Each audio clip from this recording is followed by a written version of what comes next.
You've heard the name, El Dorado. The legendary lost city of gold hidden deep in the dense, steamy jungles of South America. Streets paved with gold, temples shining with gems. A place where everyone is fabulously rich, just waiting to be discovered by bold explorers. But here's the thing, everything you thought you knew about El Dorado, is completely, utterly, and historically wrong. There was never a city of gold. It's one of history's biggest, and most tragic, misunderstandings. Let's wind back the clock to the early 16th century in Europe. This was a time when European empires were suffering from a very specific, and highly contagious, illness. Our feathered guide calls it gold fever. When Spanish conquistadors first arrived in the Americas, they were looking for new resources, geopolitical power, and eternal glory. But mostly, they were looking for gold. Mountains of it. And initially, they found substantial amounts of it in the powerful Aztec and Inca empires. They looted incredible treasures, sending massive galleon fleets back to Europe. This influx of wealth fueled royal ambitions, endless wars, and massive inflation.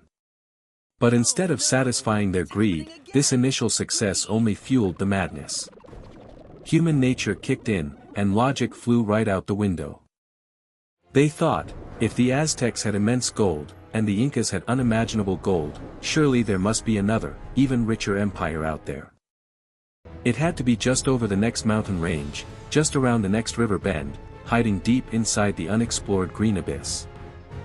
And that's when the fantastic rumor started to spread like wildfire. Whispered stories among the native populations reached the eager ears of European captains. Sometimes these stories were told just to please their new, heavily armed masters, giving them exactly what they wanted to hear. But often, it was a clever survival tactic, pointing the dangerous, armor-clad strangers somewhere far, far away into the deadly jungle. The object of their affection was rumored to be so incredibly wealthy that gold was as common as dirt. Was it true? Not exactly. To find this rumored paradise, the explorers had to leave the coast and cross some of the most brutal geography on the planet. Our eagle guide thinks they were a bit overly optimistic about the commute. The first major obstacle. The mighty Andes Mountains. These are the second highest mountain range in the entire world, with towering, jagged peaks reaching over 20,000 feet into the sky. It's freezing cold, there is virtually no oxygen, and the rocky terrain is vertically challenging, to say the very least. And remember, these European explorers were trying to climb these freezing peaks while weighed down by heavy, completely impractical steel armor. But let's say you miraculously survived the freezing mountains. Your grand reward was descending directly into the Amazon rainforest. It is the world's largest tropical rainforest. An endless, terrifyingly dense sea of green that stretches out for millions of square miles. It is brutally hot, insanely wet, and filled with millions of species that would very much like to eat, sting, or poison you. The explorers, dreaming of luxury and golden palaces, were completely and utterly unprepared for this harsh, unforgiving environment. Invisible enemies like malaria and yellow fever swept through their camps. Tropical diseases decimated their ranks far faster than any native weapon. Food and supplies would inevitably run out. Heavy, expensive armor was tossed aside into the mud as they hacked through the impenetrable vines. Massive expeditions that started with hundreds of proud, boastful men would be reduced to a tiny handful of starving, desperate survivors. But the promise of El Dorado was a powerful, intoxicating drug. The illusion of infinite wealth was always stronger than their fear of death. They were willing to risk everything, never stopping to ask themselves if they were just desperately chasing a phantom that didn't exist. But where did this incredible, deadly story actually come from? The real source of the legend might completely surprise you. To understand the true origin of the legend, we need to leave the dark jungle and climb high into the northern Andes, in modern-day Colombia. Here, the Muisca civilization thrived for centuries. They were not builders of massive, imposing stone cities like the Inca to the south. Instead, they lived in well-organized, sprawling villages constructed with sustainable buildings of wood, clay, and thatched roofs, blending perfectly with nature. And while the Spanish conquerors wouldn't consider them a traditional centralized empire, the Muisca were an incredibly sophisticated and complex society.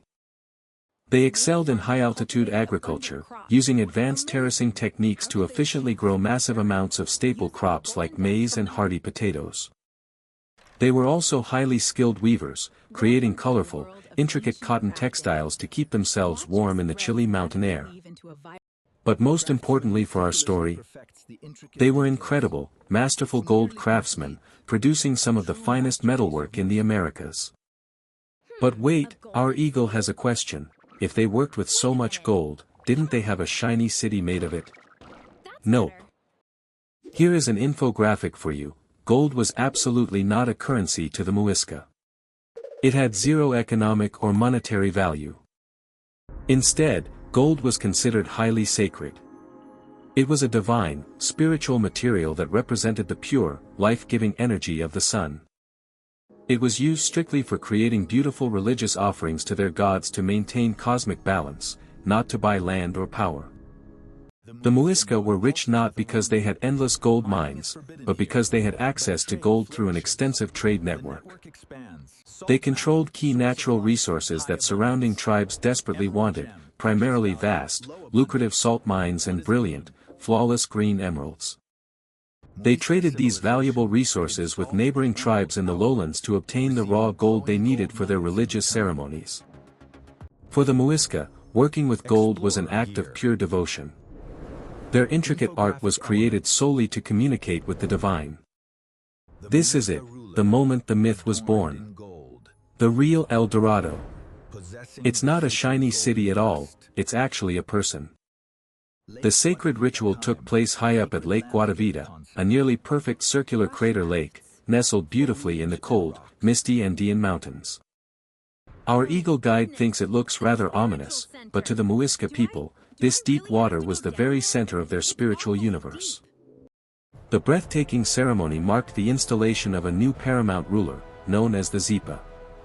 But this wasn't just any regular royal inauguration. Thousands of Muisca people would gather on the banks of the sacred lake, filling the mountain air with the hypnotic sound of music and singing. The future Zipa would first be stripped of his everyday clothing. Then, the high priests would cover his entire bare body in a sticky natural resin. Next came the breathtaking magic. They would blow fine, pure gold dust all over his skin until he shone brilliantly, exactly like the sun itself. In that spectacular, blinding moment, he literally became the legend. He was El Dorado, which translates directly from Spanish simply as, the Gilded Man. The Gilded Man would then carefully step onto a ceremonial raft made of woven rushes, accompanied closely by 4 high priests. At his feet sat a massive, gleaming mountain of golden offerings, intricately crafted jewelry, tiny figures, and completely priceless green emeralds. As the raft was paddled slowly out to the center of the deep, dark lake, the massive crowd on the shore fell completely, utterly silent. When they finally reached the exact center of the water, the Zipa would prepare to make his ultimate offering to the powerful god of the lake. He would throw the golden treasure overboard. A shimmering rain of sacred objects sinking rapidly down into the pitch-black depths of the water. And then, the Gilded Man himself would dive into the freezing water, washing away the gold dust in a powerful, symbolic loop of giving back to nature. This was a spectacular act of spiritual sacrifice. But when the European explorers heard the story, they unfortunately heard only one single word, gold. The Muisca's powerful, deeply symbolic ritual quickly became Europe's consuming poison. Enter Spanish conquistador Gonzalo Jiménez de Quesada in 1537. When Quesada's massive expedition encountered the peaceful Muisca civilization, he wasn't looking for culture or trade. He was aggressively hunting for a golden empire. But the journey pushing high into the unforgiving Andes Mountains was absolutely brutal. Nature itself fought back against the invading European forces. The expedition started with 800 heavily armed men. But by the time they finally reached Muisca territory, only 166 remained alive. Sickness, starvation, freezing temperatures, and fierce Muisca resistance had taken a terrible toll on the invaders, melting their numbers away like snow.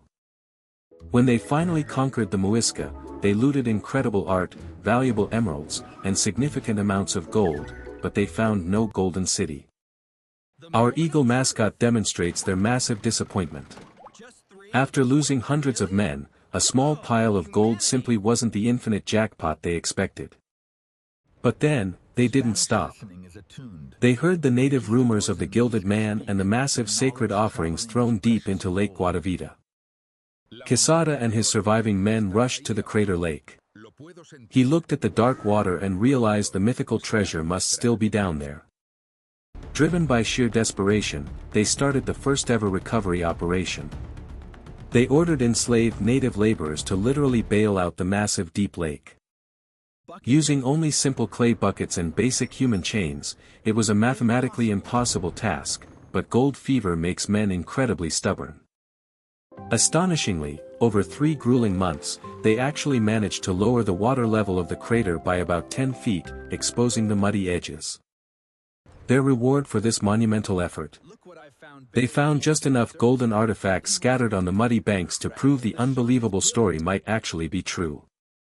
This small, tantalizing success proved absolutely fatal for the future. The dream didn't die there, it mutated into something much worse.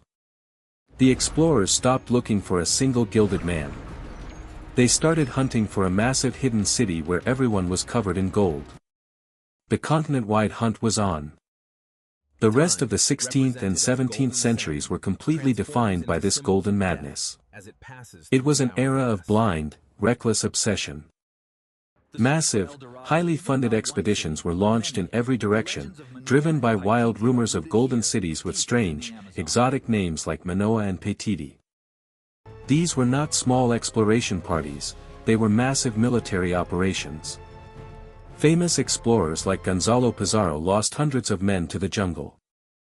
They wandered endlessly through the deadly Amazon basin. Our eagle guide firmly believes they really should have just stayed home. Meanwhile, back at Lake Guatavita, the attempts to drain the so-called Lake of Gold got significantly more ambitious, and much more dangerous. In 1580, a wealthy Spanish entrepreneur named Antonio de Sepulveda decided to try something completely radical to get to the bottom. His grand engineering plan? To cut a massive, deep notch directly into the solid rock of the crater's rim and drain it like a bathtub. He used thousands of forced native laborers to chop into the mountain. They worked brutally for years, fighting solid rock, mud, and freezing rain. Amazingly, the massive engineering project actually started to work. A tremendous volume of water rushed out, lowering the lake by over 60 feet. But you can't just cut a mountain open without severe consequences. The weakened mud and stone walls suddenly cracked under the pressure. A catastrophic collapse buried the trench. Hundreds of workers lost their lives instantly, and the massive drainage project was immediately abandoned in horror. Sepulveda did find some priceless golden objects in the mud, but nothing close to the imagined fortune. He eventually died completely bankrupt. Despite the terrifying tragedy, the legend remained perfectly intact. The true, unimaginable treasure, the Spanish believed, was just a little bit deeper. The true cost of El Dorado is staggering. Tens of thousands of native lives were lost to forced labor, European diseases, and violent conflict. Thousands of European explorers died far from home. A whole civilization's sacred lake was choked by greed. Yet, the deadly myth refused to die. By the late 16th century, as the Andes yielded no massive golden cities, the desperate search began shifting far to the east. Explorers turned their greedy eyes towards the vast, unexplored savannas and dense jungles of the Guiana Shield. Here, the famous English courtier and explorer Sir Walter Raleigh became dangerously obsessed with finding the elusive city of El Dorado. Raleigh was absolutely convinced that El Dorado was located on the shores of a massive, entirely undiscovered lake of gold called Lake Parime. He even published a wildly popular book detailing his supposed discoveries, filling it with fantastic, completely fabricated tales to secure more royal funding. He described bizarre tribes of people with eyes on their shoulders and mouths in their chests. It was pure fiction, but Europe ate it up. Because of his famous book, Raleigh's entirely imaginary Lake Parime was simply copied by prominent European mapmakers. For over 200 years, official maps of South America contained a giant, golden lake that simply didn't exist. A cartographic ghost. Raleigh's blind obsession with El Dorado ultimately cost him everything. He launched 2 disastrously failed expeditions to find it. Upon returning empty-handed, he was eventually executed for treason back in England, his entire life destroyed by a shimmering mirage in the jungle. Our Eagle Guide points out that chasing fake golden cities based on rumors is generally a terrible career move. Who knew? But a funny thing happened. Over the next few centuries, the very concept of El Dorado began to fundamentally transform in popular culture. It stopped being a physical place on a map and became a global metaphor for ultimate success, appearing in literature and famous treasure hunt movies. It was heavily used to advertise everything from luxury real estate and shiny new cars, to cheap beer and modern video game loot boxes. The phrase, El Dorado, was entirely stripped of its sacred original meaning, becoming nothing more than a cheap synonym for just getting rich quick. So, if there's no massive, glittering city of gold hiding in the jungle, what is actually left for us to find today? The modern reality of this story is incredibly different from the myth, and honestly, much more meaningful and fascinating. Modern archaeology is finally sweeping away the myths and revealing the true brilliance of the Muisca civilization that the Spanish nearly destroyed. And in 1969, 3 farmers exploring a small, dark cave in Colombia stumbled upon the greatest archaeological find in the region's history. It's known as the famous Muisca Raft. And it is the ultimate, undeniable key to proving that the core of the legend was absolutely true. This exquisite, tiny golden model clearly shows a paramount ruler standing tall on a ceremonial raft, surrounded closely by his high priests. It is tangible, physical proof of the sacred Lake Guatavita ritual we described earlier, frozen in time for centuries inside a cave.